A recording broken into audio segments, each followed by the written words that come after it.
Students, Assalamu alaikum. This is science class for grade 7 and I am here Miss Sebunisa, your science teacher. We are doing chapter number 9 and the topic is energy resources. Today our topic is formation of fossil fuels और कल के previous lecture में मैं आपको ये बता चुकी हूँ कि fossil fuels क्या होते हैं. Fossil fuels are fuels come from fossils और fossils क्या हैं? Fossils which are remains of organisms that lived millions of years ago, यानी ये living organism से बनते हैं. We did three types of fossil fuels: coal, crude oil and natural gas. Today we will study about the formation of fossil fuels. First of all is the coal. Coal is formed by the living organism that were plants. What happened in this procedure कि इसमें क्या होता है कि million of years ago there were many huge and swampy forest. बहुत बड़े बड़े पहले जो है फॉरेस्ट होते थे, जंगल होते थे और स्वैम्पी होते थे, यानी उनमें पानी और मिट्टी से मिलके एक दलदल जो टाइप बन जाती है उससे बने हुए होते थे और जब पौधे मरते थे तो वो उसमें उन्हीं में दफन हो जाते थे.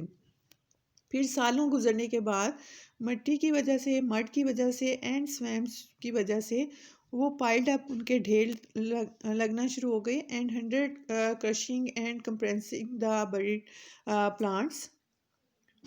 और ये जो दफन हुए हुए बरीड हुए हुए प्लांट्स थे ये सख्त हो गए, हार्ड हो गए और उसमें क्रश हो गए, टूट फूट गए under the action of heat. और वहाँ पे हीट थी और हाई प्रेशर की वजह से the buried plants turn into coal. तो ये जो पौधे थे ये कन्वर्ट हो गए कोयले में. तो कोयला किससे बनता है?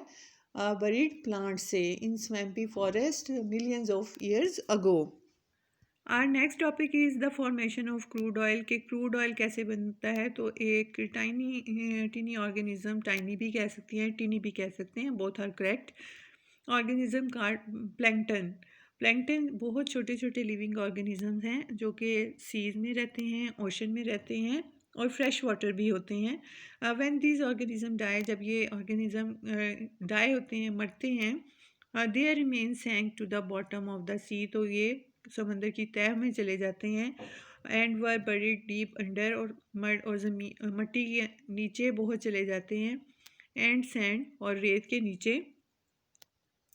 Over million of years the heat and high pressure, यहाँ पे भी हीट और हाई प्रेशर की वजह से सालों के बाद ये आहिस्ता आहिस्ता एक थिक ब्लैक मटेरियल में चेंज होते हैं जिसको क्रूड ऑयल कहते हैं.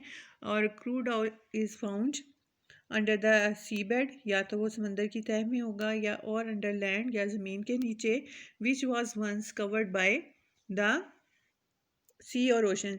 कि जिस जगह पे पहले कभी समंदर था या कभी जो है वहाँ पे ओशंस थे, या वहाँ मिलता है या समंदर की तह से निकलता है. Crude oil is useful fuel. ये बहुत यूज़फुल है, आपको भी पता है कि हमारी जो गाड़ियों में, व्हीकल्स में जो पेट्रोल यूज़ होता है वो भी क्रूड ऑयल से लेते हैं, केरोसिन ऑयल भी वहीं से बनता है, नेचुरल गैस भी वहीं से आती है.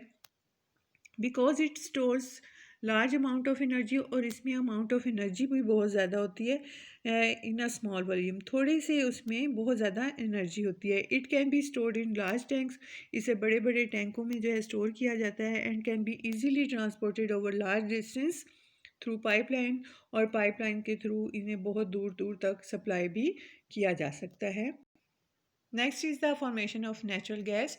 Natural gas consists mainly of an organic compound that is methane, यानी एक कार्बन और हाइड्रोजन का कंपाउंड होता है मीथेन, उसकी ये बनी होती है. It is formed when organism decompose, जब लिविंग ऑर्गेनिज्म टूट फूटते हैं, डिकम्पोजिशन होती है, एंड इज़ यूजुअली फाउंड